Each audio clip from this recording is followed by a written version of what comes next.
with Sip Paint and Spit at Oasis. Oh, yeah. And that was fantastic, amazing. We painted masks. We sang along with Ted Campbell. We danced and giggled of memories of things. And we created. We took a blank canvas, a mask, and created on that. And that was kind of cool.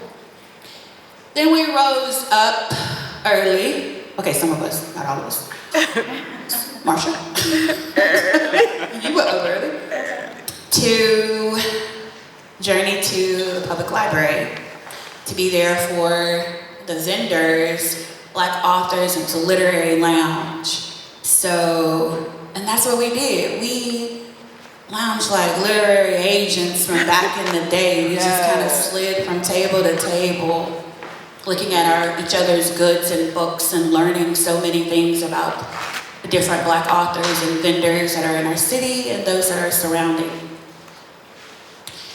Then we were able to slide downstairs to auditorium. This library, if you have not had a chance, I have to speak about that for a second. If you haven't had a chance to go to the public library downtown, you're kind of missing out because it has such a strong functionality. It does so many crazy things. Yep. Even in a world of digital, this library still shows how it is important. And I am old school. I still like to sniff the books and turn the pages. But to be there, and there's a recording studio. There's maker's space. You can make buttons. Entrepreneurs, many of my friends that are entrepreneurs, they started on that floor, on the 4th floor, making their screen tees, making their buttons, and stickers, and things of that nature. So if you haven't, you should go. I've also been able to record in that studio, and that studio is beautiful. It's gorgeous. So if you haven't had the opportunity to go to the library, go be nosy. But on Saturday, we were able to journey down into the auditorium for workshops throughout the day. Amazing workshops that had strong supporting for future authors and writers and content creators, and I think it was a moment of true empowerment for those that may not think that they can, and for those that maybe don't have the money for the resources to go sit in a class and pay for it. They got to come sit here and hear it from folks that are doing that type of work and learn. I created a post in one of the classes with Swaybo. Ooh, yeah. I did pretty good. I didn't do so bad. Hey, what do you know? He taught us a lot about how to use social media, and that's a good thing. We headed over to Songbirds to hang out. Yeah. Now that was a vibe. There were poets and even a rapper that thought he wasn't a poet. I'm pretty sure he thought that he was spoiled when he didn't have music. Only to find out that when he took away the music, he was spitting major poetry. Right. And that was beautiful. There was a live band. We got to celebrate what we did, which was collaborate and have fun. Here we are now, Sunday, in a space where we can rise up a tad bit and talk through some topics and thoughts and things for tonight's show. Every show has a message, and there is usually messengers needed. In the show tonight, we have messages and messengers of different genres. We have musical messages. I get messages from music all the time. We have messages from poets, and we also have message from dancers tonight. That's a good, well-rounded vibe of communication. Having said that, I want to bring some of those messengers up to the stage. The poets for tonight, Talisa, Andreya, Kelly Woodson, please join me.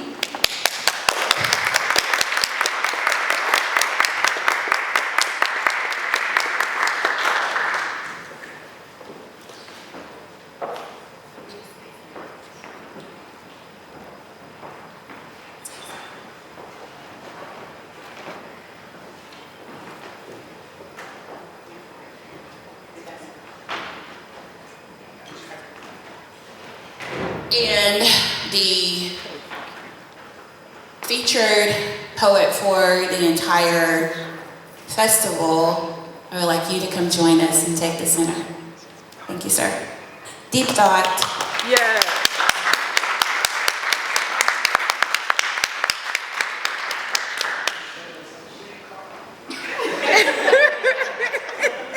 There's method to my madness. There's still one other poet that will join us in a moment. So, thank you. Thank you.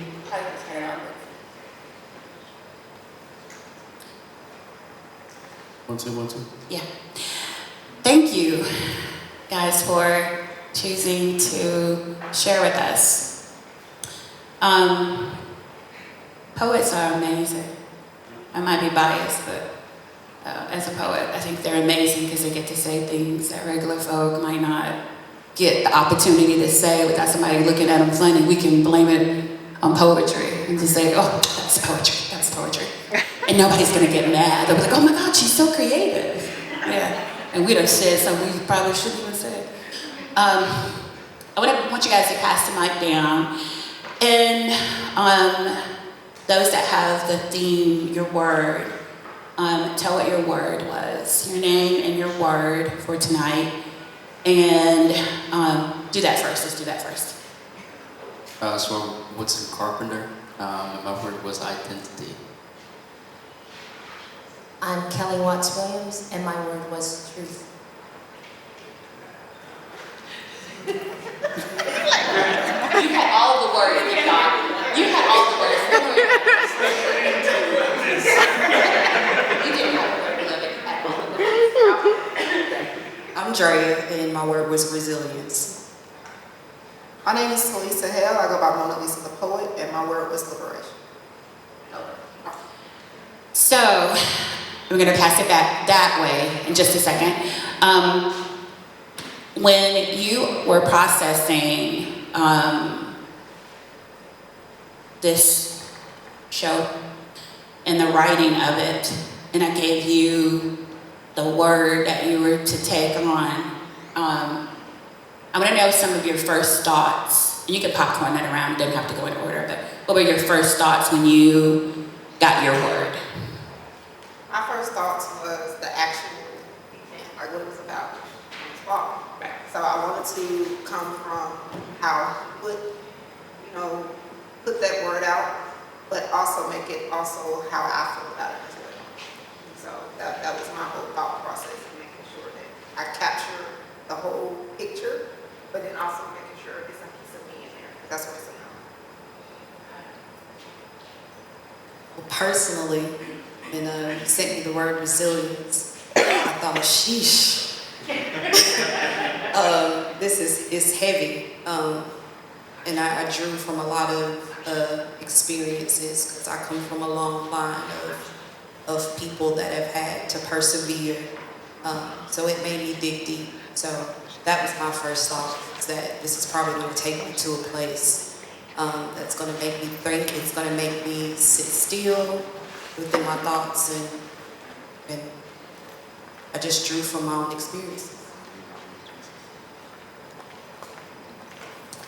When I got the word truth, I was so happy because I love the truth. And I've written poems about the truth, and I got a chance now to share some of my words with you. I deeply wanted to relate it to something that was personal for everybody, to give a message. So mine is a message poem, not really a personal poem, but it's something that I think everyone should be able to relate to. And that's my poetry, trying to relate thoughts and images and things that make you think. So I hope I make you think. And I did want to honor James Baldwin, and that was hard. That was the hard part. Because he's James Baldwin, you know what I'm saying. Okay. Yeah, I think, I mean, when I got my word, I think I thought perfect. To me, I think anytime you our creativity out loud, that's really a statement of identity, a claim of identity, an illustration of it to the world. And so that made a lot of sense to me, and then reflected on James Baldwin, who is for sure my favorite author. I was also just reflecting on how valuable his just existence, right, has been to my own and understanding my own identity, and that of my community, whether as a Black person, whether as a creative, as a poet. So I thought it was dope. It was perfect. Was this assignment hard? I think it's. I've been thinking about that. I think it's always difficult and it's always easy, right? Like, so for the reasons I just mentioned, those are all things I'm always thinking about anyway. Those are things I'm always writing about anyway. So in that sense, there's always information there. There's always something to fuel that fire. But I think on the other side, for many of the reasons that James Baldwin wrote, right, those are complicated and often difficult ideas to unpack and to understand.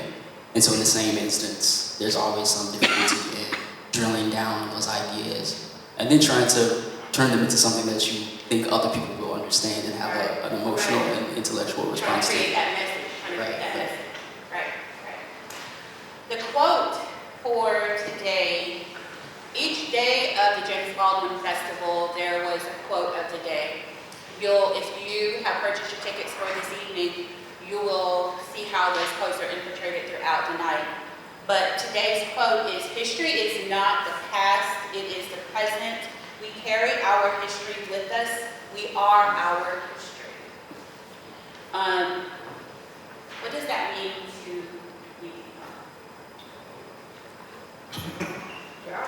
I skipped a couple people, right? You look right at me. I thought we was all looking that way.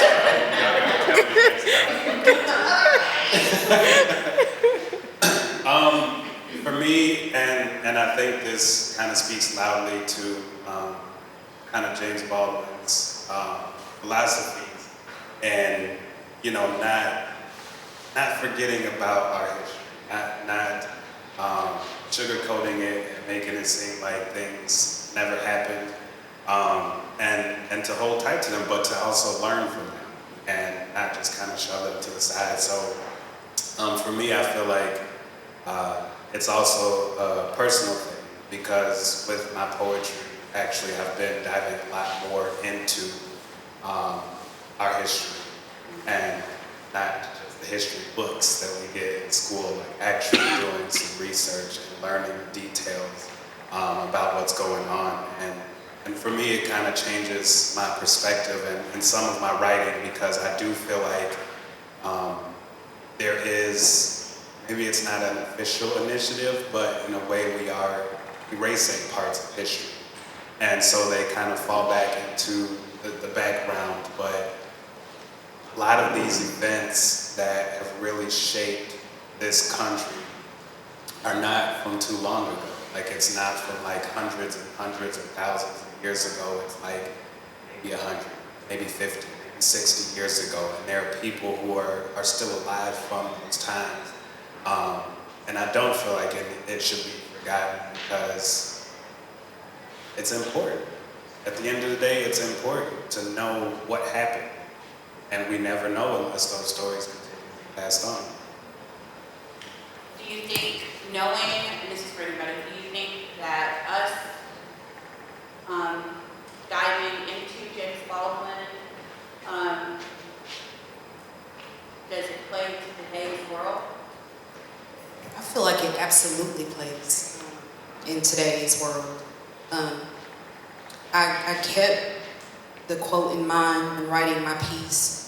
I wrote it in the sense of wanting to reclaim history, more than needing to rewrite it, because the history is there, but we need to take it back because it's trying to be erased at the moment. as if this wasn't the lives of our parents and our grandparents and our great-grandparents that may still be alive and share these stories with us. So I wrote that, I had that in mind. It's a reclaiming of what is rightfully ours, something that has molded and shaped us into who we are now. Like our idiosyncrasies that we have now is because of who came before us, and we have to reclaim that as a people. I also think it's important that by us knowing our history, with the world and how things are going, it's continuous. So knowing our history, we know how to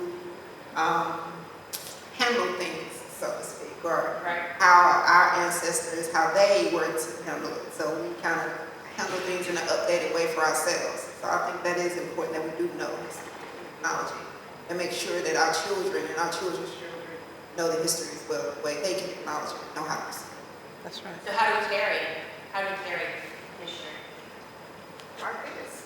Yeah, exactly. Yeah. And just one other point that I also thought about is we have to be mindful of how we move in the present, because what we do today will one day be history, will one day be our history. So we have to be very conscious and mindful of how we move in the present. And I also think that there's so much to be proud of in what happened to get us here. There's so many strong, brave, people who took that chance to make this even possible. And to honor that and to acknowledge that and to say their names and to have a weekend where you're saying that name. He was controversial, he was a leader, he did some things that I learned this weekend, because every time you read about him, you dig a little deeper. So I'm just honored to be a part of this because it helps me to learn more. Every time you open the book, you learn more, because it's like, I didn't see that last time. And so to have events like this, to have this opportunity to talk about it and maybe touch somebody with your words is what it is. Yeah, I mean, I echo everything that y'all have said, and I think, and this is really like an echo of the elders too. I mean, I think about Nikki Giovanni and James Baldwin and Audre Lorde and Bell Hooks and all these folks, and this idea that, first and foremost, the most, particularly as a black person in America, particularly as a black person in the South, and I would get a little bit more specific and say Appalachia, the most revolutionary thing that you can do is to be your most authentic and healthy self. Right, all of these things that we were talking about, these systems, these structures, right, the culture is to, those exist to reduce us individually and collectively, right? And so the ways that we lose history is also, that's us losing ourselves, right? Whether that be our community or our individual identities. And so I think one of the ways that we can maintain it, there are so many different ways, but I think the first step is really a recognition of self and understanding how we're supposed to be showing up in space and in our communities. Is there anything safe about James Baldwin? Did you say safe? Yeah. Is there anything safe about it? Depends on who you are. Right. I would say it depends. I would say it depends. I think there's a certain, as a young black man, there's a certain safety in the articulation of how unsafe it is that he presents, right? So it leads us to safety. Being able to say it. Right. Well, he opened the door to say what you had to say, and he was unafraid to say it. And I think that bravery, that courage to know he was going to offend people and to know that people weren't going to like what he said, but to say it anyway because it needed to be said, and to put those ideas into other people's heads so they could wrap their heads around it. And I saw some faces on his interviews, and they freeze up, they don't know what to say, because he said some things that they had no response to, but they needed to be said. And thank you, James Baldwin, for saying it. Yeah. I feel like we are also extremely lucky. I wouldn't always be so cool about having, YouTube or, history, but in this case, I feel like we're lucky that those interviews happen honestly get to see it. We don't have to rely on someone's gentrified interpretation of what he was or what he said. We can actually go hear it.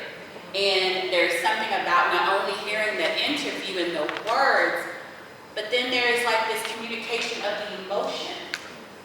You know, the way he would say the things that he was saying, regardless of how simple we might say them, to be a black person in America, to be in a constant state of rage. That's his quote. But when he said it, he meant that from his pinky toe. Like, it was definite. And it's like that emotional exchange of understanding that. That quote, I said it on purpose. Do you think that black people are still enraged? I know, I'm gonna ask that. I mean, honestly, and this is one of the things I loved about Baldwin is simply his interpretation of things. Yeah. I think to an extent, yes. But I would say it shows up differently enough. So there's like the rage that, you know, our first thought of rage is what? Anger, destruction, stuff like that. But I feel like the rage that some of us have is more of a controlled thing. Like, we know when and where to unleash it. Like, especially us as poets, we probably all have plenty of poems that have rage in them, and we're able to unleash it in that poetry, and that's in a safe, healthy way where our communication is still getting across. Because I feel like if it's like more of the destructive rage, people don't see the intent behind it. They don't know what you're trying to do other than destroy things. And of course, that has always been a stigma of black people, is that we're destructive and angry, you know what I'm saying? But again, let's go back to our history. Right. We kind of have some reasons to be angry. Several reasons, especially if you trace your history, because I'm sure we all have, you know, people within our family tree that have been in a tree or other vicious things that have happened. So I think the rage, yeah, I think it's there, but I think the thing about it is remembering to, you know, not just let it run rampant. Let's talk about the show for a moment. Those that haven't got a ticket, you can purchase one in the back. Wave your hand, ticket person. Woo-hoo. Okay. But for the show tonight, what do you think? I kind of created, but what do you think the message is? You can talk about that. The message of the show tonight. I don't know. I feel like the message is just to be mindful and to be present. And honestly, for me, it's just to be still and receive the message and the intent that the creatives tonight are going to be delivering. Just take it for what it is, have an open mind, be very, very receptive to the message that's going to be portrayed tonight by amazing creatives. I think the show is a celebration in a sense, with the mind, the body, the voice, with the singing, the dancing, the poetry. You get a chance to celebrate in whatever way touches you and moves you. There's just something for everyone, I think. The songs are soulful, the dancing is just emotive, and the words hopefully will get through to at least one person in the room, maybe change the way they see something or the way they believe. And so I think it's a celebration in that one sense of the finale, of the end, of just giving the props to Mr. Baldwin and hopefully giving props to art. And I had a lot of thoughts about that when you said about this later. I think what strikes me is I think the essence is really like the essence of a lot of what James Baldwin was writing about, is really just you know, we still exist, and we exist in front of you, beautiful, and we are beautiful simply by virtue of the fact that we exist. But we are also, additionally, right, a particularly and special type of beautiful because of the things that we have individually and collectively experienced. And there are never too many opportunities and moments to remind the world of that. And so I think to me the message is that we're here, you know. How perfect.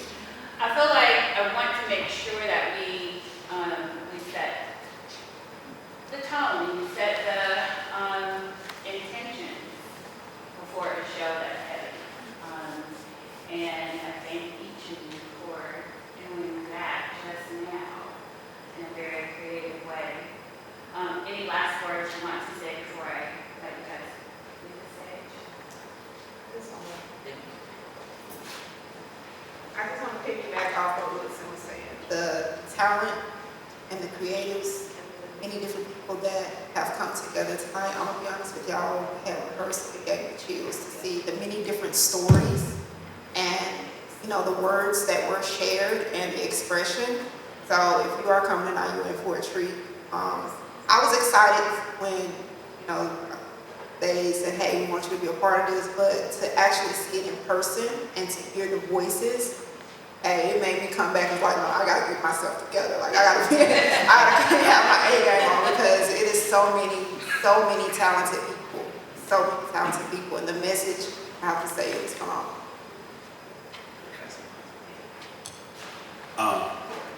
Kind of added all of that. That was so good. But I think as you guys watch the show, to keep in mind some of the things that I feel like Baldwin held close to him, and that's one, knowing the truth, two, listening, and then three, challenge yourself to find a way to create some sort of change. Because we're still in a realm of inequality. Whether you want to apply it to gender or race or whatever, it is very much alive and well. And as we go further and further, there's a push for individuality, which sounds great until you realize that it dissipates community.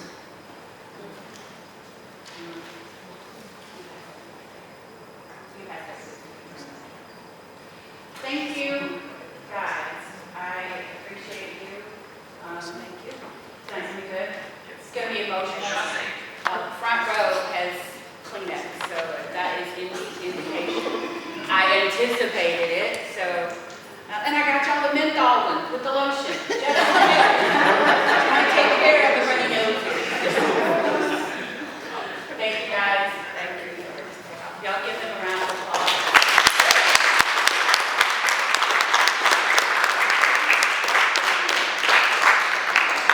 As we transition into the last part of this discussion, and you guys can leave, yeah, go ahead.